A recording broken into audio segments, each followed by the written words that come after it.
Kathy and John Camp Whitaker made it here all the way from Iowa. They had to cancel a class. They're professors. They had to cancel a class to get here, which I'm sure the students are all broken up about.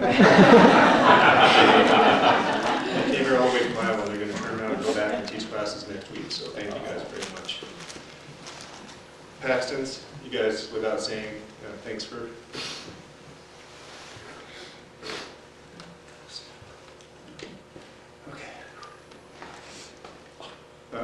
Did the Yakis, did Alice make it? Hi, guys, thanks for coming. Appreciate it. Alice and Doug Yaki made it here, and we appreciate it. We're lifelong friends from Greeley. Iowa Levy from Greeley as well. Thank you very much for coming. If I missed anybody, I'm really sorry that I missed you, but I wanted to try to get as many people as I could. There were some folks that couldn't make it here. Gretchen's siblings, Fred, Paul, and Judy are all have health issues that they couldn't make it. Her cousin Alvin is in London, and it's quite a haul, so he couldn't be here. There's a lot of great friends and people. Silvana, our sort of adopted sister from Chile, couldn't be here today. She was almost going to do it, but I think it couldn't happen. So, but there, in any case, there's a lot of people out there that couldn't come, but they love and knew Gretchen well. We're going to try to put it, for those people that couldn't be here, we're going to try to put a video up on YouTube so that they can watch it. We'll see how that works. Sometimes that works and sometimes it doesn't. So anyway, you all are family. You're part of our world, part of Gretchen's world. And it's kind of like this is what the feeling is really all about. When people are together like this, I guess Gretchen would be smiling at this whole get together. So what to say about her life? I mean, she had a great ride, as you can see. From the pictures when you came in here, she was smiling in almost every one of them. She was having a great time. It's clear she was having a blast. She had so many wonderful activities, so many lives that she was part of. She amazed all of us. I mean, my kids kind of mentioned that. I've done a lot of thinking, and I wanted to figure out how to best kind of sum it up for y'all. I'm going to do some adjectives, kind of just some words that described who she was a little bit, and then maybe a couple sentences about the things she liked to do, and then I think we talked about some stories from when we were kids that kind of would give you an idea of who she really was and how she impacted us. So some of the words I would say would be passionate. She was very passionate about things. She was a strong person, obviously, went through cancer, went through giving birth to a giant. I was smaller than that. Oh yeah, just a little. I don't know if it's possible to give birth to someone who's 6'8". Probably not. Unless you're like an elephant or something. She was very kind. Gretchen was kind, but she was also she was kind in a way that she didn't ask for anybody to recognize her kindness. She would just do something, didn't ask, show, hey, look what I did, kind of thing. She was very outspoken. She wouldn't let you get by with any crap. Very wise and very morally centered. Meaning that, she had a right sense of right and wrong, and if you were on the wrong side, then, that was it. See if you can remember some of these things about her. She loved nature, she loved education, she loved family, she loved people in general. She gave a lot of herself. There's too much of that kind of thing that she did to list here, but I'll try to, she tried to make the world, she just basically tried to leave the world a better place. She fought the big polluters in Greeley and other places. She fought overdevelopment in local and statewide campaigns, so she would get politically involved with things that she felt were going to destroy the some natural things that we should leave alone for future generations. She was a founding member of a lot of Audubon chapters, as Julie mentioned. She built this Rogue Sanctuary place, which is probably the most near and dear to her heart. It's a place where these gigantic birds, they look like pterodactyls almost, come flying in. They're called sandhill cranes, and they fly into this place in Nebraska. and thousands of these big birds come in there. So it's pretty impressive to go there, and they need a place to go. So as things encroached on them, she helped build a place financially and also with sweat equity that helps preserve their area where those birds go. So if you ever go through Kearney, Nebraska, take a look for a rose sanctuary. Okay, so that's kind of the descriptive words and a few sentences about who she was, but I think some observations and stories from our times growing up will help you under Gretchen's tutelage. Jim and I kind of had some experiences we can share. Maybe make you recognize some things that she did, or go, aha, that's what she was so wild about, passionate about, or that's why she was the way she was, or why she was the way she was. First and foremost, she was a rule follower. Rules were not meant to be broken. We're talking about little rules. I mean, obviously big rules, laws and stuff are, you don't break those, but we're talking about little general rules like, don't pick your nose, whatever. We're talking like things like if you're cutting across a section of trail to save time on a switchback, hiking, there's switchbacks that go up the mountain like this. Some people like to go straight up. If you were caught doing that, it didn't matter if you were Jim or me or Dad, or you were some poor soul that just walked along. She would tell you, what are you doing? You're breaking the rule. I would get embarrassed when I'd see that happen, but then later on I realized she's right, because if everybody did that, the trail gets ruined. It's no good. Along those lines, we had some rules that we learned from Gretchen, or that she really lived, that she lived by, that are kind of impressive. The biggest one was she was never late. I'm not kidding you, never. Does anybody here have an instance where they can tell me she was late? Nope. If you have one, I'll challenge you to a duel, because I actually. Well, there might be one time she was like 2 milliseconds late, but no. Late to your grandma was 5 minutes early. So she was never late. So I kind of got that in me, but I can't do as good as she did. So I try to be prompt, but every time I'm late, I think of my mom. So it's kind of good. She didn't cheat. Right, Dad? She didn't cheat except in bridge. We know that. Really, she was very honest, but she would talk across. We always would play bridge. Jim and I would play against Bill and Gretchen, and she would, open up her cards and kind of show Dad, or I don't know, to talk across the table. We always won anyway. It didn't really. But she didn't cheat. She wouldn't cheat on anything. Anything of substance, and she was a really honest person. One of the things that I noticed when we go to have dinner with Bill and Gretchen at the retirement community, they have these little tickets that you're supposed to give to the wait staff for guests, and really the wait staff doesn't care. They're like, either they'll pick it up, or sometimes they just walk by. You could get by without paying for your lunch pretty much any time you wanted to. But when we would go there and we didn't have the tickets, she would make us run back to the room and get the tickets. And as soon as the wait staff would come by, she would shove them in their face, and she had to make sure that she paid. And honestly, being honest that way.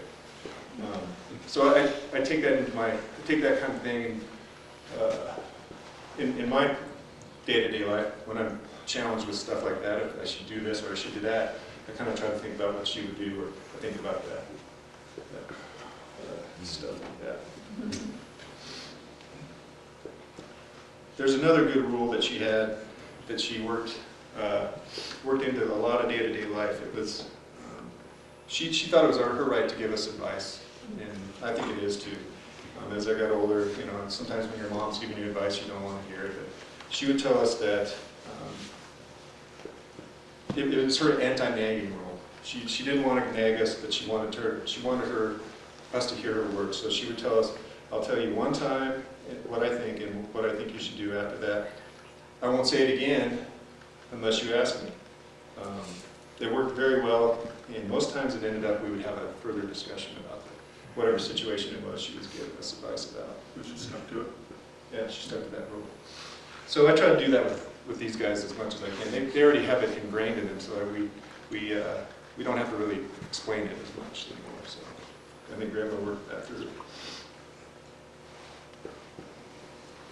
Okay, this one's kind of funny. Another time we were probably 7 or 8. 7, I think I was 9, Jim was 7. We love fireworks. We're typical boys. We love to shoot off fireworks. And then, so it's coming up on the 4th of July. We went to the fireworks stand with our dad, all happy. We loaded up on the 4th, and on the 4th we started the show in the backyard. Neighbors are blowing off fireworks, we're going crazy. And then we find out the darn state had passed a fireworks ban that year. We had no idea. Gretchen had read about it that morning, and she came out and made us stop the fireworks, even while our neighbors were blowing stuff up. Throw them in the trash. So I remember being very sad, not being able to shoot off my bottle rockets and my fireworks. My 9-year-old heart was broken at the time. It makes me smile now thinking about us whining and crying and how unfair that was. My dad was standing there. We wanted to shoot him too. Yeah, he wanted to shoot him off just as bad as we did. But she was right, and we figured that out later. Rules are important, and you can't have, if you don't have rules, you can't have much integrity. And Gretchen was honest and had integrity. That spells it out. So all this wisdom and love, all these things we learned from Gretchen. Besides taking care of her family as she did, as mothers do, she lived her life correctly and with passion.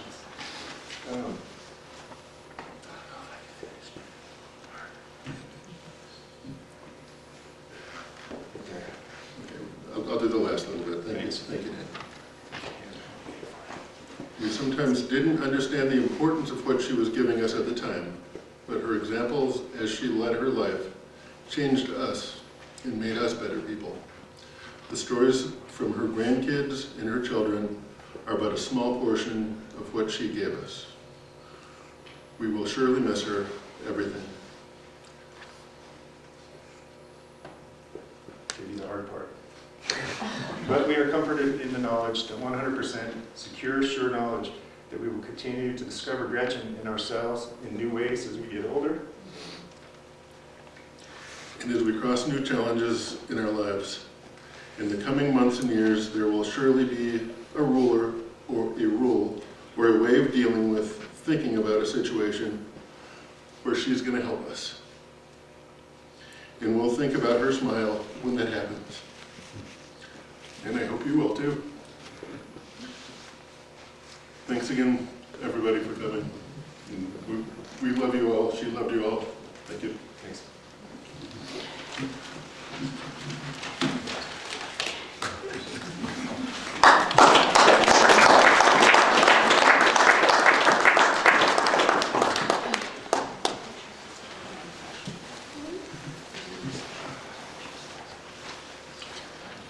So I invite you now to take a deep breath. Let's all just do that together.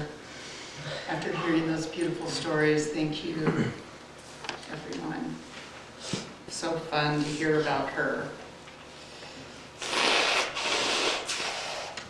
And so fun to hear about all of those things that she did because she was honoring life. She wasn't late because she cared about the value of the other person who was there waiting for her, right? Yeah.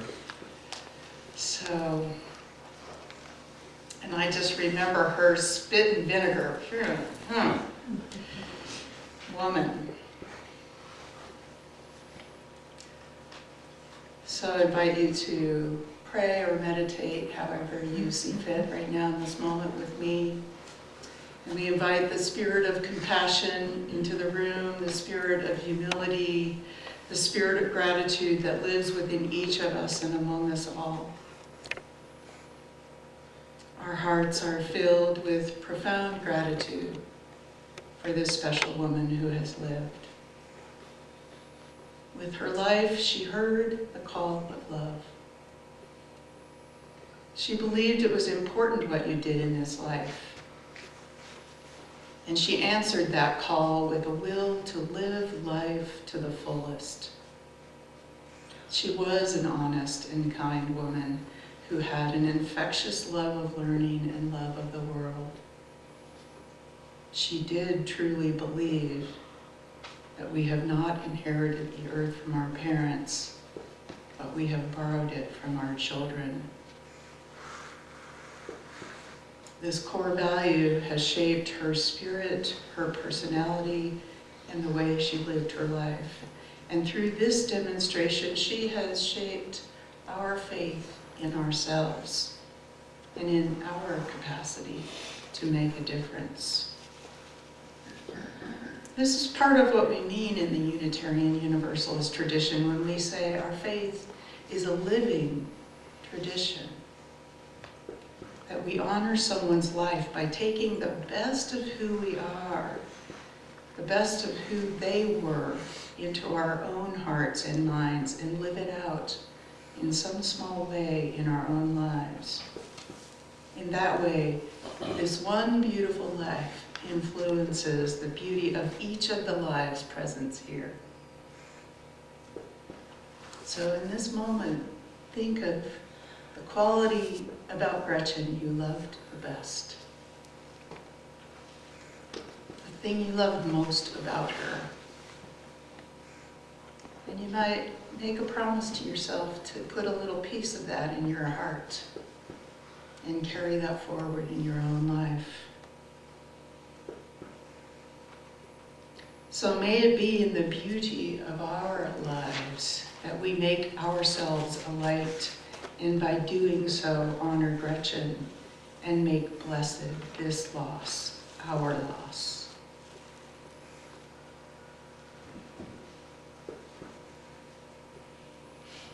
I invite one more deep breath. Yeah. Because now the time has come to bless and release this beloved woman, Gretchen Marie Cutts. And we release her as she would have wanted to the keeping of the winds, the earth, the fire, the waters, to all the elements of the earth, which, as she knew so well, bear us all. We now declare that we are glad she lived, that we saw her face, that we knew her friendship, and we walked the way of life with her. In love, we remember her companionship, her wisdom, her humor. Gretchen was a force of life, and we deeply cherish the memory of her words, deeds, and character. She will be missed immensely. And yet the wheel of life turns evermore, and what was born of the earth now returns to the earth. And in finality, on November 6, 2019, Gretchen Marie Cutts died at the age of 84 as a resident of Colorado Springs, our dear wife, family, friend, mother, grandmother. And so with respect, we bid Gretchen farewell, and we release her in peace. And thinking of her in this manner, let us enter into a quietness of spirit just for a moment.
So before we end, and we're going to end with a rousing song that Gretchen chose. But before we end, I'd like you to notice the invitation on the back of your order of service. And please consider a memorial contribution to Gretchen's Grace Passion Rose Sanctuary. She and Bill spent a lot of time there and helped protect and improve this unique sandhill crane habitat. Bill says that crane viewing in early spring should be on your bucket list. And yeah, absolutely. And in our last conversation, the three of us, me and Bill and Gretchen, we were talking over all of the wonderful memories of their lives. And when Bill began to talk about the sandhill cranes, and at this point Gretchen couldn't hardly speak, she sat up in bed and she said, "Bill, let's go!" She loved that place. So there are envelopes in the back in the sanctuary. Bill made them out, even stamped them for you. So please feel free to take one and offer a memorial gift for her. And we will have our fellowship reception in the fellowship hall, which is right down the hall here, and the bathrooms are also at the end of the hallway. And there is a viewing of their 50th anniversary, I think, which was here at High Plains. And there are pictures to take a look at. And she also, I thought I had it with me, but I guess I don't. Oh, yeah, right here. She also wrote a couple books. And so there's recipe books that if you take a recipe book, then you have to send something to Rose Sanctuary. But you're welcome to take one. And then she also wrote another book, Potions, Portions, and Poisons, on Indian and settler plant uses. So these are the gift copies to the congregation from the family. So please join us in the final song, Let It Be a Dance, as of course Gretchen would want it to be. I welcome you to stand and sing with us.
her. You might get some hugs before you leave the room. And join us in fellowship hall. Blessed be. Amen.